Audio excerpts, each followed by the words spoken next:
हैदराबाद के Medipally police station के हदूद में 11 दिसंबर को हुए कत्ल के सिलसिले में पुलिस ने मकतूल की बीवी और उसके आशिक को गिरफ्तार कर लिया है।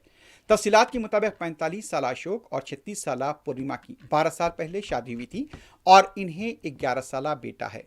ये जोड़ा वृंदावन कॉलोनी में मुकीम था। अशोक खानगी कॉलेज में मुलाजमत किया करता था, जबकि पूर्णिमा घरों में ट्यूशन दिया करती थी। हाल ही में पूर्णिमा की 22 साल महेश से मुलाकात हुई और दोनों में ताल्लुकात कायम हो गए। पूर्णिमा और महेश ने अपने ताल्लुकात में अशोक को कांटा समझकर उसे हटाने का मंसूबा बनाया। 11 दिसंबर को अशोक जब मुलाजमत से घर लौटा, पूर्णिमा और उसके आशिक महेश ने एक और साथी साई की मदद से साड़ी से गला दबाकर अशोक का कत्ल कर दिया और पुलिस को यह इत्तला देकर गुमराह किया गया कि दिल का दौरा पड़ने से अशोक की मौत हुई है। लेकिन अशोक के अफराद खानदान ने शुबहात का इजहार करते हुए जब पोस्टमार्टम पर जोर दिया तो यह इंकशाफ हुआ कि गला दबाकर अशोक का कत्ल किया गया था। तीनों मुलजिमीन को गिरफ्तार कर लिया गया है।